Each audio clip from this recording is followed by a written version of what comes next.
الرحيم الحمد لله رب العالمين والعاقبة للمتقين ثم الصلاة والسلام على سيد المرسلين وخاتم النبيين وأهله بيت الطيبين الطاهرين المعصومين أما بعد فقد قال الله تبارك وتعالى في كتابه المجيد والفرقان الحميد بسم الله الرحمن الرحيم الحسين مني وأنا من الحسين صلوات. جتنا آل محمد بلند ہے اتنا ہی بلند صلوات پڑھیں. اللہم صلی علی محمد وآل محمد. نعرہ تکبیر اللہ اکبر. نعرہ تکبیر اللہ اکبر. نعرہ رسالت یا رسول اللہ. نعرہ رسالت یا رسول اللہ. حسینیت زندہ باد. حسینیت زندہ باد. یزیدیت مردہ باد. یزیدیت مردہ باد.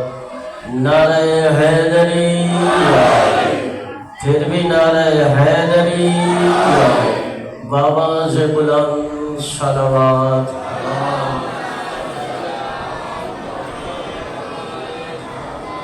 عزیزان محترم،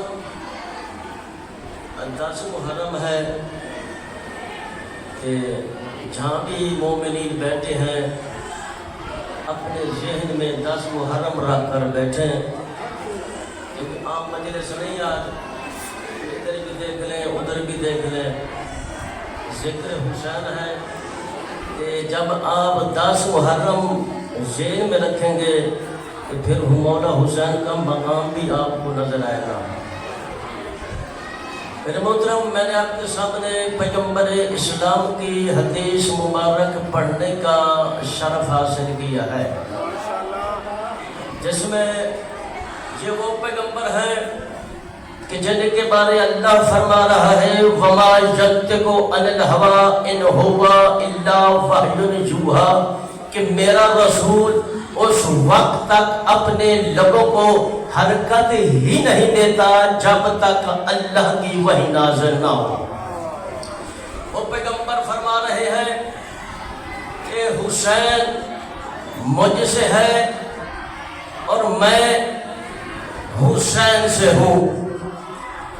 بھئی مسجد نبوی الصحابہ کرام کا مجمع، پیغمبر اسلام منبر پر بیٹھے خطبہ دے رہے تھے تو اچانک دنیا نے ایک منظر دیکھا کہ وہ رسول جو اللہ کی وحی کے بغیر بولتے نہیں، وہ رسول جو اللہ کی وحی کے بغیر خاموش نہیں ہوتے، وہ پیغمبر خطبہ دیتے دیتے اچانک رک گئے. اصحابہ کرام نے پیغمبر اسلام کے چہرے کو دیکھا کہ پیغمبر کی نگاہ مسجد نبوی کی طرف لگی ہوئی تھی. جب اصحابہ نے مڑ کر دیکھا کہ وہ حسین جو آغوش پیغمبر میں مچلتے تھے، وہ حسین جو واللیل کی زلفوں سے کھیلتے تھے، وہ حسین آہستہ آہستہ قدم بڑھاتے ہوئے مسجد نبوی کی طرف آ رہے ہیں. جب دروازے پر پہنچے عباس سے پاؤں الٹا، قریب تھا کہ حسین گر پڑتے. پیغمبر اسلام نے خطبہ چھوڑا، تیزی سے آئے، آگے حسین کو اٹھایا، سینے سے لگایا. میں نے پہلے کہا ہے بندے تو آتے رہیں گے، میں ذکر حسین کا رہا ہوں، وہ افضل نہیں، یہ ذکر افضل ہونا.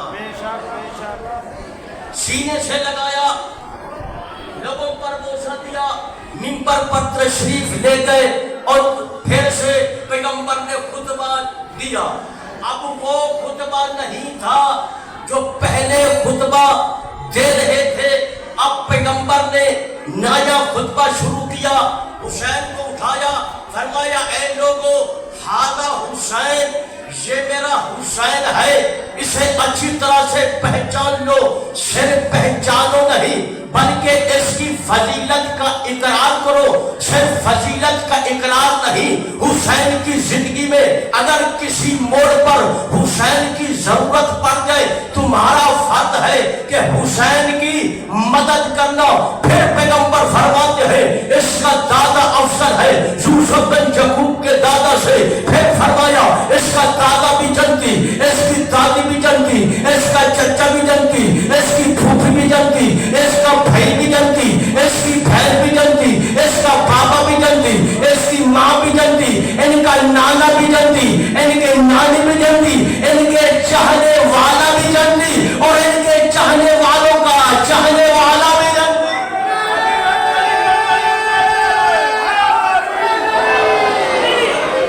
بڑی مہربانی مولا آپ کو سلامت رکھے۔ پھر پیغمبر اسلام حسین کو اٹھا کے اصحابوں کو ساتھ لے کر چلنے لگے۔ پھر پیغمبر فرماتے ہیں الحسین منی وانا من الحسین، کہ حسین مجھ سے ہے میں حسین سے ہوں، جو حسین سے محبت رکھے گا اللہ بھی ان سے محبت رکھے گا، جو حسین سے نفرت کرے گا اللہ بھی ان سے نفرت کرے گا۔ پھر خلیفہ ثانی کہتے ہیں میں نے اپنی آنکھوں سے دیکھا اور کانوں سے سنا کہ پیغمبر اسلام حسین کو کاندھوں پر بٹھا کر واللیل کی زلفیں حسین کے ہاتھ میں دے کر فرما رہے تھے حسین آج میں تیری سواری ہوں۔ بھئی بندہ کار لے لے اور پھولا نہیں سماتا کہ میں نے کار لے لی ہے، وہ جس کی سواری پیغمبر اسلام ہو۔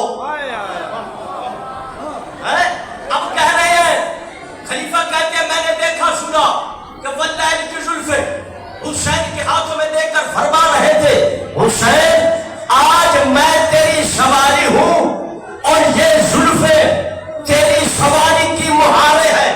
پھر خلیفہ کہتے ہیں میں نے دیکھا کہ جہاں حسین چاہتے پیغمبر رک جاتے، جہاں حسین چاہتے زلفوں کے ذریعے سے نبی کو موڑ دیتے، جہاں حسین چاہتے پھر سے پیغمبر چلنا شروع کر دیتے۔ بھائی میں پوچھتا ہوں یہ زلفیں کس کی ہے؟ جو حسین کی مٹھی میں مہار بنی ہوئی ہے، ارے یہ وہی زلفیں ہیں جن زلفوں کی اللہ قسمیں کھا رہا ہے، اور پھر نبیوں کو حکم ملا اے نبیوں یاد رکھو آخر میں میرا نبی آئے گا، تمہارا فرض ہے اس پر ایمان لانا، صرف ایمان لانا کافی نہیں بلکہ اس کی مدد بھی کرنا، یعنی جس طرح میرا آخری نبی ہے نبیوں کا فرض ہے وہ بھی ادھر جائے، یعنی آدم بھی ادھر چلے، نوح بھی ادھر چلے، ابراہیم بھی ادھر چلے، اسماعیل بھی ادھر چلے، موسیٰ بھی ادھر مڑے، عیسیٰ بھی ادھر مڑے، یعنی جس طرح میرا نبی ہے نبیوں کا فرض ہے وہ بھی ادھر مڑے۔ لیکن عجیب بات ہے یہ اللہ کا رسول ادھر مڑ رہے ہیں جدھر حسین چاہتے ہیں۔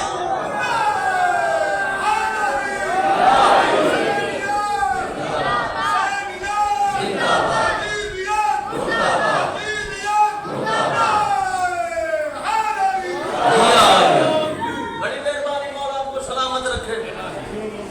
بھائی یہ زلفیں جو حسین کی مٹھی میں ہے یہ صرف پیغمبر کی زلفیں نہیں بلکہ 1,24,000 پیغمبر کی ابرو جو حسین کی مٹھی میں باندھا ہے، اور یہ اللہ کا رسول وہ ہے جو اللہ کی وحی کے بغیر کام نہیں کرتا، اور اللہ اپنے رسول کو ادھر موڑ دیتا ہے جدھر حسین چاہتے ہیں۔ تو جس حسین کے بچپن کا کھیل اتنا بلند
فرمایا الحسین منی و انا من الحسین، کہ حسین مجھ سے ہے، میں حسین سے ہوں۔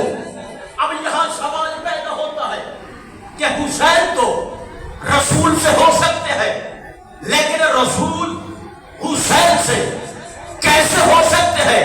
بھئی پیغمبر نے فرمایا حسین مجھ سے ہے اور میں حسین سے ہوں۔ پیغمبر کے کہنے کا مطلب یہ تھا کہ ہاتھ ہمارا سخاوت حسین کی، جگر ہمارا شجاعت حسین کی، اسلام ہمارا شجاعت حسین کی، رسالت ہماری ولایت حسین کی، نبوت ہماری رسالت نبوت ہماری امامت حسین کی، سجدہ ہمارا سواری حسین کی۔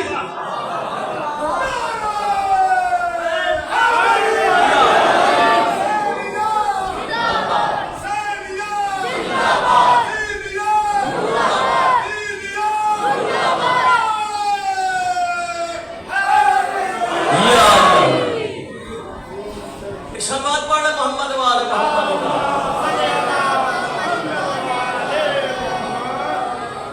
حسین کی عظمت کوئی نہ مانے، ان کا اپنا نصیب ہے، لیکن رسول نے حسین کی عظمت دنیا کو دکھا کر گئے کہ یہ میرا حسین ہے۔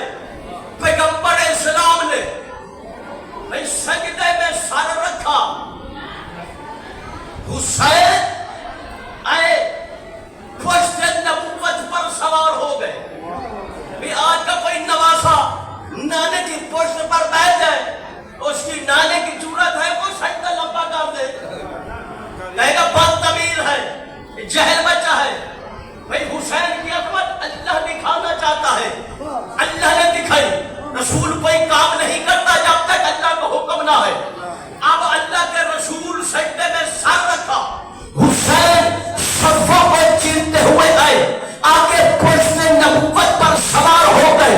اللہ کے رسول نے سبحان ربی الاعلی وہاں پہ حمد کہہ کر سوچا سجدہ سے سر اٹھاؤ، فوراً جبریل علیہ السلام نازل ہوئے، آ کر عرض کی یا رسول اللہ، اللہ درود و سلام کے بعد فرما رہا ہے کہ تم بھی میرا، نماز بھی میری، حسین بھی میرا، جب تک حسین اپنی مرضی سے نہ اترے سجدہ سے سر نہیں اٹھانا۔ سوچنے کی بات یہ ہے کہ اللہ کہہ رہا ہے اپنے رسول کو کہ جب تک کوئی حد نہیں۔ رسول نے یہ نہیں کہا کہ 1 گھنٹہ یا 2 گھنٹے حسین کے لیے سجدہ کر، یا 1 دن کے لیے 2 دن کے لیے نہیں۔ اللہ کہہ رہا اپنے رسول کو جب تک حسین اپنی مرضی سے نہ اترے سجدہ سے سر نہیں اٹھانا۔ اب اللہ کو اپنے رسول سے محبت کتنی ہے، کتنی محبت کرتے اپنے رسول سے۔ سورہ مزمل پڑھے، اللہ کہہ رہا ہے میرے رسول عبادت کم کر دے، آدھی کر دے، اس لیے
نہیں کی تھی، یہ بیمار ہو گیا، اس نے بڑا علاج کرایا، علاج کام نہ آیا۔ جب اس نے دیکھا کہ میری موت قریب ہے، اس نے بیٹوں سے وصیت کی کہ جب میں مر جاؤں مجھے غسل کفن دے کر نجف اشرف مولا علی کے حرم میں دفن کرنا۔ یہ مر گیا، بیٹوں نے غسل دیا، کفن دیا، دے کر جنازہ لے کر چلے۔ مولا علی خدا کے خواب میں آئے کہ ایک جنازہ آ رہا ہے، وہ لوگ یہاں دفن کریں گے، خبردار اسے جنازہ دفن نہ کرنے دینا۔ یہ سارا دن انتظار کرتا رہا کہ ابھی جنازہ آئے گا، جنازہ نہیں آیا۔ دوسرے دن پھر سویا، پھر مولا خواب میں ملے، کہتے خدا وہ جنازہ آ رہا ہے، اسے جا لے کر آ اور اسے حرم میں دفن کر۔ خواب میں عرض کرتے مولا کل آپ نے کہا تھا کہ اسے دفن نہ کرنے دینا، آج آپ فرما رہے دفن کر۔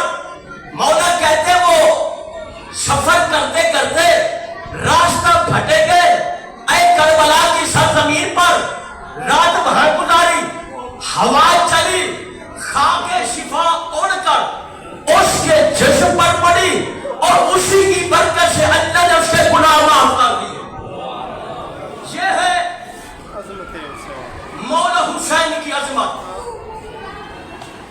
حضرت عباس دنیا میں آئے، علی نے اٹھایا، آنکھیں نہیں کھولی، امام حسن نے اٹھایا، آنکھیں نہیں کھولی، سیدہ نے ماں کا سیلا ہوا کرتا پہنا کر ماں کا سلام کیا، آنکھیں نہیں کھولی۔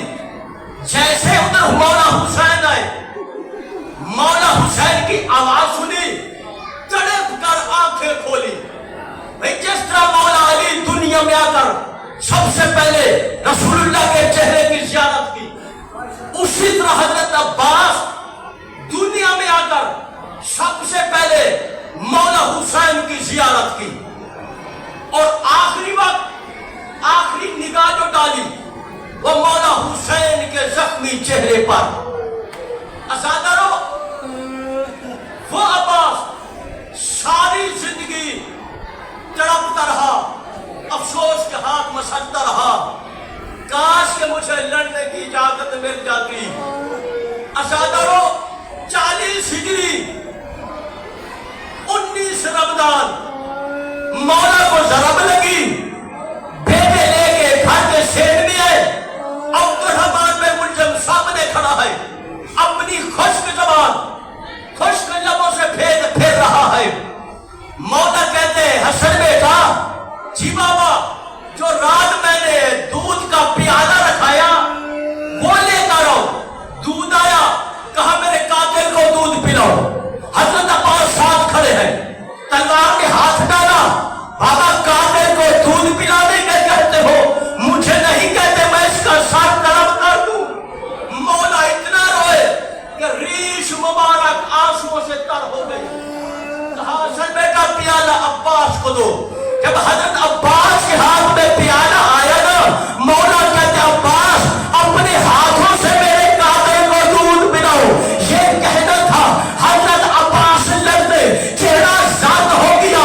مولا کہتے ہیں بہن کہہ رہی ہے مولا بابا حضرت عباس سے پیالہ لے لے، ایسا نہ ہو میرے پردوں کا محافظ کربلا سے پہلے دنیا سے چلا جائے۔ ساری زندگی افسوس کے ہاتھ مسلتا رہا۔ 50 ہجری 28 صفر امام حسن کا جنازہ لے کر نانا کی قبر پر آئے، مسلمانوں نے تیر برسائے، حضرت عباس دوڑے گھر میں آئے، حجرے میں آئے، تلوار اٹھائی، تلوار اٹھا کے حضرت عباس دوڑے۔ بیوی کہتی ہے عباس بطول کی چادر کا راستہ رک جا۔ بڑھتے ہوئے حضرت عباس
لڑنے کی نہیں، پانی دیا اجازت ہے۔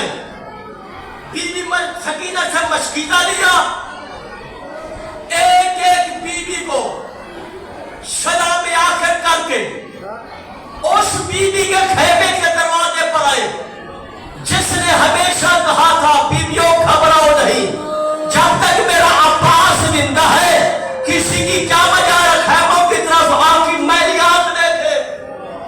بیوی کا سر جھکا ہوا ہے، حضرت عباس ہے خیمے کے دروازے پر، دونوں ہاتھ پیشانی پر رکھے، آواز دے کر کہتے ہیں بطول کی بیٹی، کنیز کے بیٹے کا آخری سلام۔ عدادہ بیوی نے سر اٹھایا، دیکھ کر کہتے ہیں عباس خیمے کے اندر آ۔